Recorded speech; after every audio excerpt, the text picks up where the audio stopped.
Commander Victor Hayes stood on the bridge of the Terran defense ship Vigilance, watching the alien fleet materialize from hyperspace with the calm precision of a man who had trained for this moment his entire life.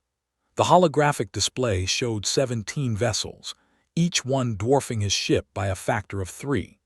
The Cromery Dominion had arrived, and they had brought their full intimidation protocol with them. Lieutenant Sophie Grant worked her console with practiced efficiency, her fingers dancing across the haptic controls as she pulled up tactical data on the alien formation. She had spent the last 6 months studying Cromery battle doctrine, analyzing every scrap of intelligence the Terran Intelligence Bureau had managed to gather from border skirmishes and intercepted communications. What she saw now matched their predictions almost perfectly. The aliens were arrogant, and arrogance created exploitable patterns. The communications officer, Ensign Peter Morrison, turned from his station with a tight expression. His hand trembled slightly as he reported the incoming transmission, though whether from fear or anticipation, Hayes could not tell. Morrison was young, fresh from the academy, and this was his first real combat deployment. Hayes remembered that feeling, the electric anticipation mixed with the cold reality of what war actually meant. The main view screen flickered to life, revealing the angular features of Warlord Crester, commander of the Cromery Expeditionary Force. The alien's 4 eyes studied the bridge of the Vigilance with what Hayes could only describe as contempt. Crester's translator device rendered his words into flat, mechanical English, stripping away whatever emotional context existed in the original Cromery language. Human vessel, you will power down your systems and prepare to be boarded. Your species has violated the territorial boundaries established by the Cromery Dominion. Resistance will be met with immediate destruction. Your primitive weapon systems pose no threat to our shielding technology. Hayes allowed himself a thin smile. He had read the intelligence reports, studied the psychological profiles. The Cromery were a proud species, technologically advanced but hidebound by tradition and rigid tactical doctrine. They had conquered 17 species before encountering humanity, and each victory had reinforced their belief in their own superiority. They fought wars the way their ancestors had fought wars for 10,000 years, relying on energy shields and particle beam weapons that had served them well against every opponent they had ever faced. Until now. Warlord Crester, Hayes replied, keeping his voice level and professional. Your accusations of territorial violation are based on outdated star charts. This system falls within the boundaries of Terran space as established by the Galactic Convention of 2287. We have as much right to be here as you do. However, in the interest of avoiding unnecessary conflict, I propose we submit this dispute to neutral arbitration. The alien warlord's mandibles clicked in what the translation software interpreted as laughter. It was not a pleasant sound. Crester leaned forward and Hayes could see the reflection of his own bridge in the alien's compound eyes. Arbitration. You speak of laws and conventions as if they apply to the strong. The Dominion has examined your technological capabilities. We have intercepted your transmissions, analyzed your weapon systems, studied your defensive capabilities. Your railgun technology is particularly amusing. Kinetic projectiles. How quaint. How primitive. Our shields will dissipate the energy of your little metal pellets long before they reach our hulls. You might as well throw rocks. Hayes glanced at Grant, who met his eyes with a knowing look. The intelligence officer had predicted this exact response. The Cromery had indeed intercepted human communications, but what they had intercepted was carefully curated misinformation. The Terran Intelligence Bureau had spent 2 years feeding the Dominion exactly the data they wanted them to have, building a picture of human military capability that was accurate in every detail except the ones that mattered most.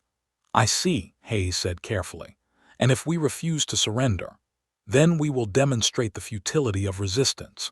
We will disable your vessel, take your crew as prisoners, and make an example of your ship. Other humans will learn from your mistake.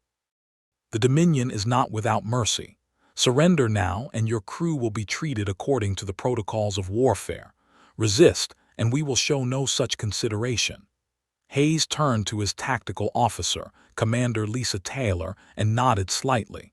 Taylor had been with him for 7 years, through 3 campaigns and countless simulations.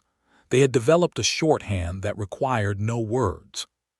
Her fingers moved across her console, and Hayes saw the weapon's status indicators change from standby yellow to combat red.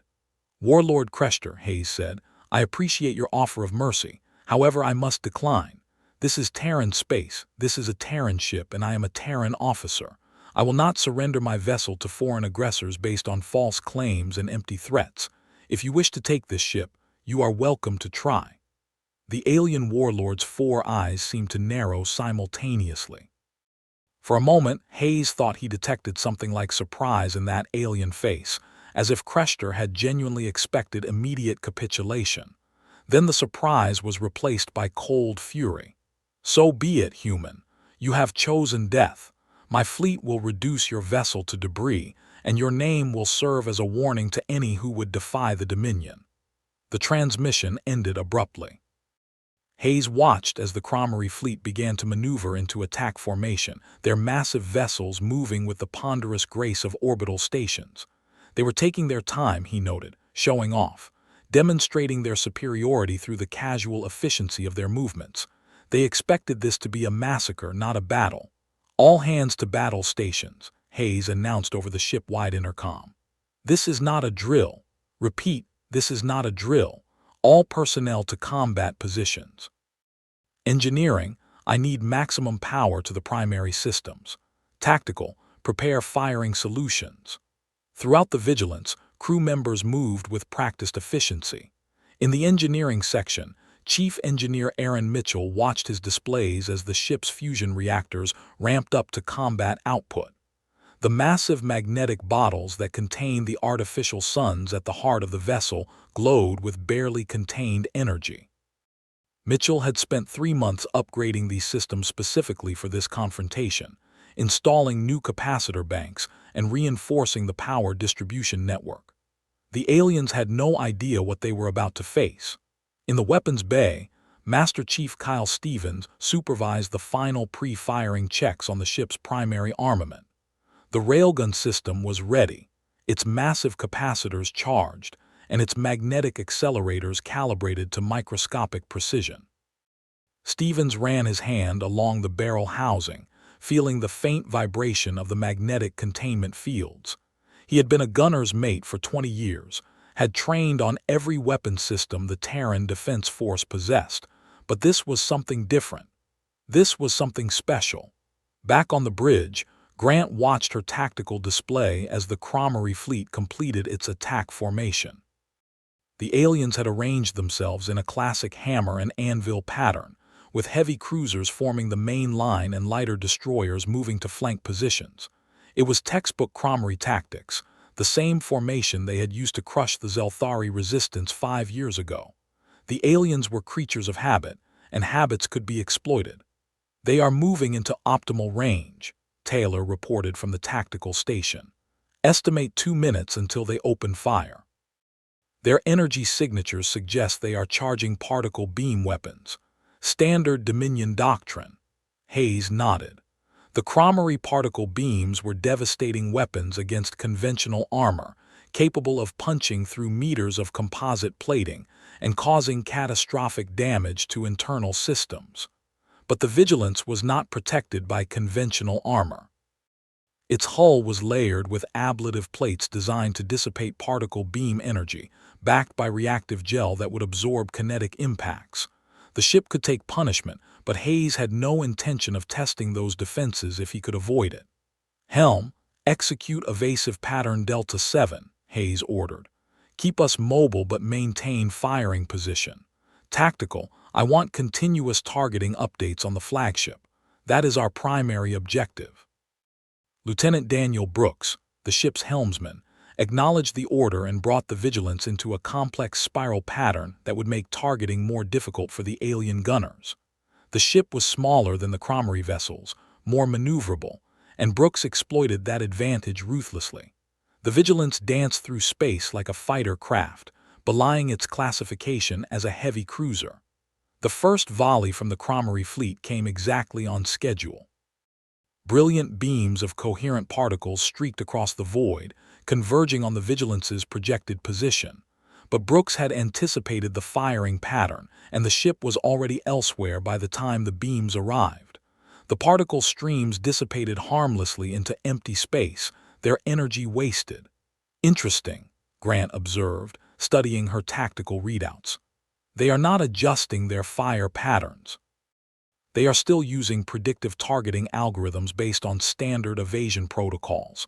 They have not recognized that we are using adaptive maneuvering. Because they are arrogant, Hayes replied. They believe their technology is superior, so they assume our tactics must be primitive. They cannot conceive that we might have developed countermeasures specifically designed to defeat their weapon systems. The Cromery fired again, and again the Vigilance evaded. Hayes could see the frustration building in the alien formation. The lead cruisers were beginning to spread out, trying to create a wider firing envelope that would limit the Vigilance's maneuvering options. It was a logical tactical adjustment, exactly what the simulations had predicted they would do. They are committing to an encirclement pattern, Taylor reported. Estimate 90 seconds until they complete the maneuver. After that, our evasion options will be significantly reduced. Acknowledged, Hayes said. He turned to Morrison at the communications station. Ensign, open a channel to the flagship. The view screen flickered back to life, showing Warlord Crester once again. The alien commander looked supremely confident, his posture radiating the certainty of imminent victory. Behind him, Hayes could see other Cromery officers monitoring their tactical displays, tracking the progress of the encirclement. "Have you reconsidered your foolish decision to resist?" Crester asked. "As you can see, your evasion tactics are merely delaying the inevitable. In moments my fleet will have you surrounded. You will have nowhere to run, nowhere to hide. Surrender now and I may still show mercy." Hayes smiled, and there was no humor in the expression. He had learned long ago that the most dangerous moment in any confrontation was when your opponent believed they had already won. Overconfidence led to mistakes, and mistakes led to defeat. "Warlord Crester, I appreciate your concern for my crew's well-being. However, I feel compelled to inform you of something you may have overlooked in your tactical analysis. You mentioned earlier that you found our railgun technology amusing. Primitive, I believe you called it. Kinetic projectiles that your shields would easily dissipate." The alien warlord's mandibles clicked in what might have been irritation. He clearly did not appreciate having his own words quoted back to him. Hayes pressed on, keeping his voice conversational, almost friendly. "The thing about railguns, you see, is that they operate on a very simple principle: electromagnetic acceleration of a ferromagnetic projectile. Basic physics, really. Nothing complicated about it. But here is what your intelligence analysts may have failed to consider. The upper limits of railgun technology are not determined by the complexity of the mechanism. They are determined by the amount of power you can feed into the system and the structural integrity of the barrel." Crester's eyes narrowed. For the first time, Hayes detected something that might have been uncertainty in the alien commander's expression. The warlord glanced at one of his subordinates, who appeared to be frantically checking readings on a tactical display. "What are you implying, human?" "I am implying," Hayes said softly, "that your intelligence was incomplete. You intercepted communications about our railgun systems, analyzed the specifications we transmitted, calculated the approximate velocity and kinetic energy of our projectiles. You did everything a competent military intelligence service should do, but you made one critical mistake. You assumed that the specifications we transmitted were accurate." The alien's posture shifted slightly. Hayes could see understanding beginning to dawn in those four eyes, and with it, the first hints of fear. "Tactical," Hayes said, never taking his eyes off the view screen. "Show our guests what happens when humans get serious about kinetic weapons." "With pleasure, Commander," Taylor replied. Her fingers danced across her console, selecting firing solutions that had been prepared and refined over months of simulation. Primary railgun system online. Capacitors at full charge. Target locked. Flagship acquired. In the weapons bay, Stevens watched as the firing indicators turned green. The railgun had been designed by the best engineers humanity could produce, built with materials that pushed the boundaries of material science, and powered by a reactor that could have supplied electricity to a small city. The projectile waiting in the loading chamber was not the simple steel slug the Cromery expected. It was a 30-kilogram penetrator made of tungsten carbide laced with depleted uranium, shaped to minimize air resistance and maximize armor penetration, and it was about to be accelerated to a velocity that would make orbital debris look stationary by comparison. "Fire," Hayes ordered. The Vigilance shuddered as the railgun discharged. For a fraction of a second, the electromagnetic fields in the barrel reached intensities that would have torn lesser materials apart. The capacitors dumped their entire charge in a single, devastating pulse. The projectile accelerated down the 300-meter barrel, guided by magnetic fields calibrated to micrometer precision, gathering velocity with every centimeter it traveled. It left the barrel at 15% of the speed of light. At that velocity, the projectile crossed the distance to the Cromery flagship in less than a heartbeat. The alien shields, designed to dissipate the diffuse energy of particle beams and deflect conventional kinetic rounds, had no time to react. They were optimized for the wrong threat, calibrated for energies and velocities that were orders of magnitude lower than what they now faced. The penetrator hit the flagship's shields and passed through them as if they were not there. The kinetic energy was so concentrated, so precisely focused, that the shield simply failed to register the impact before it was over. The projectile continued on its trajectory, striking the flagship's hull with the force of a tactical nuclear weapon. The explosion was visible across the entire battlefield. The flagship's bow section vaporized instantly, superheated metal plasma expanding outward in a brilliant sphere of light. The shockwave propagated through the vessel's structure, warping bulkheads, rupturing fuel tanks, and triggering secondary explosions throughout the ship. Within seconds, the massive cruiser was breaking apart, its structural integrity destroyed by a single round from a weapon the aliens had dismissed as primitive. But the destruction did not stop there. The projectile had retained enough kinetic energy after passing through the flagship to continue on its path. It struck a second Cromery vessel, a destroyer that had been positioned directly behind the flagship. The smaller ship simply disintegrated, torn apart by forces it was never designed to withstand. Debris from both vessels expanded outward in an ever-widening cloud, creating a hazard for every ship in the vicinity. On the bridge of the Vigilance, Hayes watched the destruction with professional detachment. He felt no satisfaction, no triumph. This was war, and war was a terrible thing regardless of who won or lost, but it was also necessary. The Cromery had threatened his crew, his ship, and his species. They had come here expecting an easy victory, and now they were paying the price for their arrogance. "Secondary impacts detected throughout the enemy formation," Grant reported, her voice professionally neutral despite the magnitude of what they had just witnessed. "The shockwave has damaged several other vessels. The Cromery fleet is breaking formation. They appear to be attempting to regroup." Hayes nodded. The aliens were reacting exactly as the simulations had predicted. They were confused, disoriented, unable to reconcile what had just happened with their understanding of human capabilities. Their entire tactical doctrine had been built on the assumption of technological superiority, and that assumption had just been shattered along with their flagship. "Tactical, prepare firing solutions for the remaining heavy cruisers," Hayes ordered. "Helm, maintain evasive pattern but position us for optimal firing angles. Communications, hail the surviving Cromery vessels." Morrison worked his console, and after a moment the view screen displayed not a single alien commander but several, their faces appearing in a grid pattern as multiple ships responded to the hail simultaneously. Hayes could see shock and fear in their expressions. Whatever they had expected from this confrontation, it was not this. "Cromery vessels," Hayes said, his voice carrying across multiple bridges on multiple ships. "Your flagship has been destroyed. Your warlord is dead. You came here expecting to find primitive opponents armed with obsolete weapons. You were mistaken. The railgun that destroyed your flagship is only one of 8 identical weapon systems aboard this vessel. Each one is fully charged and ready to fire.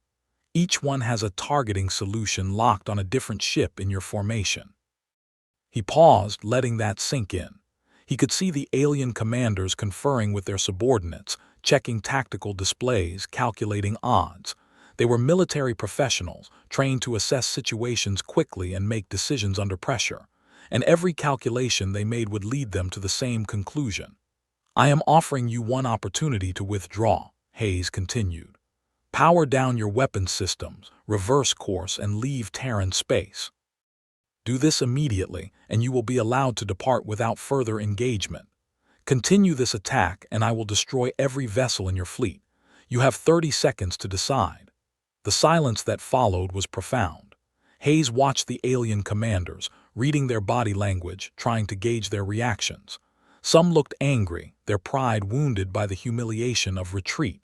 Others looked frightened, having just seen the most powerful ship in their fleet reduced to scrap in seconds. But all of them looked uncertain, and uncertainty was the enemy of military discipline. Finally, one of the commanders spoke. It was a female crommery, her rank insignia marking her as the captain of one of the heavy cruisers. Her voice was steady, but Hayes could hear the underlying tension. "Human commander, I am Captain High of the Dominion cruiser Retribution. I speak for the surviving vessels of this battle group. We acknowledge that our intelligence regarding your capabilities was incomplete. We request clarification. Are you claiming that all Terran vessels possess weapons of this magnitude?" Hayes considered the question carefully. This was a delicate moment. He needed to convince the crommery to withdraw, but he also needed to ensure they carried the right message back to their superiors. He needed them to understand that humanity was not to be trifled with, but he also needed to avoid provoking a larger war.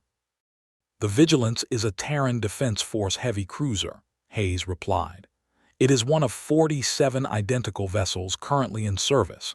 Each one mounts the same weapon systems you just witnessed. Beyond that, I am not at liberty to discuss the full extent of Terran military capabilities. What I can tell you is this. Your Dominion made assumptions about humanity based on incomplete information. Those assumptions were incorrect. If you choose to continue this conflict, you will discover just how incorrect they were." Another of the alien commanders spoke, this one older, his carapace bearing scars that suggested a long military career. His tone was more measured, more thoughtful than Krester's had been. "You have made your point, human. We came here expecting one type of conflict and found ourselves engaged in another entirely. But understand this. The Dominion does not forget. We will return, and when we do, we will be prepared for your weapons." "Perhaps," Hayes acknowledged. "But by that time our weapons will have evolved as well. Technology does not stand still, Captain. The railgun system that destroyed your flagship today is already obsolete by our standards. We have newer designs in development, systems that make this look primitive by comparison. If the Dominion wishes to engage in an arms race with humanity, you are welcome to try. But I would suggest a different approach." "And what approach would that be?" "Diplomacy," Hayes said simply. "The Galactic Convention exists for a reason. Territorial disputes can be resolved through negotiation rather than warfare. Humanity has no desire to conquer your space or threaten your sovereignty. We simply wish to be left alone to develop our own territory in peace. If the Dominion can accept that, then there is no reason for further conflict." The scarred captain considered this for a long moment. Hayes could see the calculations running behind those alien eyes, weighing options, considering consequences. Finally, the captain nodded slowly. "Very well. The surviving vessels of this battle group will withdraw from Terran space. We will carry your message back to the Dominion High Command. Whether they choose to pursue diplomacy or continued hostilities is not for me to decide, but I will ensure that they understand the true nature of the threat they face." "That is all I ask," Hayes replied. "Safe travels, Captain." The transmission ended, and Hayes watched as the crommery fleet began to maneuver. Slowly, cautiously, the alien vessels powered down their weapon systems and began to withdraw. They maintained formation, ready to defend themselves if necessary, but they were clearly committed to departure. Within minutes, they had opened the range to a safe distance and began preparing their hyperspace drives. "They are leaving," Grant confirmed, studying her tactical display. "All vessels are on departure vectors, no signs of hostile intent." Hayes allowed himself to relax slightly, though he kept his attention on the view screen until the last Crommery ship vanished into hyperspace. Only then did he turn to address his bridge crew. "Stand down from battle stations. Return to normal operations. Well done, everyone. That could have gone much worse." There was a collective exhalation of relief throughout the bridge. Morrison slumped in his chair, his hands shaking now that the immediate danger had passed. Brooks wiped sweat from his forehead. Even Taylor, normally unflappable, allowed herself a small smile. Grant approached Hayes, her expression thoughtful. She spoke quietly for his ears only. "Do you think they will actually pursue diplomatic channels?" Hayes shrugged. "Honestly, I do not know. The Crommery are a proud species. Pride can lead to wisdom or to further folly. But at least now they understand that humanity is not the easy target they expected. That knowledge alone may be enough to keep the peace. And if it is not, then we will deal with that when it comes. For now, we have done our duty. We protected Terran space, defended our sovereignty, and hopefully opened a door to peaceful resolution. That is the best we could have hoped for." Grant nodded and returned to her station. Hayes settled back into his command chair, watching the empty space where the Crommery fleet had been. In his mind, he was already composing the after-action report he would need to file with Terran Defense Command. The report would be detailed, thorough, and would likely spark intense debate among the military leadership and political establishment. But one thing was certain. The galaxy had just learned an important lesson about humanity. Humans could be peaceful. Humans could be diplomatic. Humans could be reasonable and willing to negotiate. But humans were also capable of devastating violence when pushed too far. They had taken what the galaxy considered a primitive weapon system and turned it into something that could challenge the most advanced alien technology. They had done it quietly, carefully, allowing their enemies to underestimate them while they perfected their capabilities. And that, Hayes reflected, was perhaps the most human thing of all. Humanity had always been at its most dangerous when others assumed it was weak. Throughout their history, humans had turned apparent disadvantages into unexpected strengths. They had taken primitive tools and refined them into instruments of precision. They had studied their enemies, learned their weaknesses, and exploited those weaknesses with ruthless efficiency. The Crommery had dismissed human railguns as primitive kinetic weapons, obsolete technology that posed no threat to modern defenses. They had been so confident in their analysis that they had not considered the possibility that the information they possessed might be deliberately misleading. They had not imagined that humans might have kept their most advanced capabilities secret, revealing them only when absolutely necessary. In the engineering section, Mitchell was already running diagnostic checks on the railgun system, ensuring that the weapon had suffered no damage from the discharge. The capacitors would need several hours to recharge to full capacity, but the system itself appeared to be functioning within normal parameters. Mitchell made notes for his own report, detailing the weapon's performance and identifying areas where further improvements might be possible. In the weapons bay, Stevens supervised his crew as they loaded a fresh penetrator into the railgun chamber. The process was automated, but Stevens believed in maintaining human oversight for critical systems. As he watched the massive projectile slide into position, he thought about the destruction they had just unleashed. He had fired weapons before, had seen the results of violence up close, but there was something uniquely terrible about a weapon that operated at relativistic velocities. The sheer scale of the destruction, the complete annihilation of matter, was sobering even for a career military man. Back on the bridge, Morrison was transcribing the recordings of the battle for transmission back to Fleet Command. His hands had stopped shaking, and he worked with renewed confidence. He had faced his first combat situation and emerged intact. More than that, he had witnessed something extraordinary. He had seen a single Terran vessel face down an entire alien fleet and emerge victorious. It was the kind of story that would be told and retold throughout the fleet, the kind of moment that defined careers and shaped legends. Brooks was plotting their return course to Terran space, calculating optimal trajectories and fuel consumption. He preferred to keep his mind occupied with practical matters rather than dwelling on what had just occurred. The helmsman's job was to fly the ship, to respond to orders and execute maneuvers with precision. Philosophical questions about the nature of war and peace were above his pay grade, and he was content to keep it that way. Taylor was conducting a detailed analysis of the battle, marking every decision point, every tactical choice, every moment where things could have gone differently. This data would be invaluable for training purposes, helping future officers understand how to handle similar situations. She was particularly interested in the alien reaction patterns, the way they had responded to the unexpected destruction of their flagship. That information would be incorporated into tactical simulations, helping humanity prepare for future encounters with the Cromery or other hostile species. Grant was already thinking ahead to the diplomatic implications. The Cromery would return to their space carrying stories of the terrible human weapons, of kinetic systems that could pierce any shield and destroy any vessel. Those stories would spread throughout the Dominion, and from there, they would spread throughout the wider galaxy. Other species would hear about what happened here today, and they would recalculate their assumptions about humanity. Some species would see humanity as a threat, a dangerous newcomer whose technological capabilities had been vastly underestimated. They would advocate for preemptive action, for striking before humanity could grow stronger. Others would see humanity as a potential ally, a species capable of standing against the established powers and defending its interests.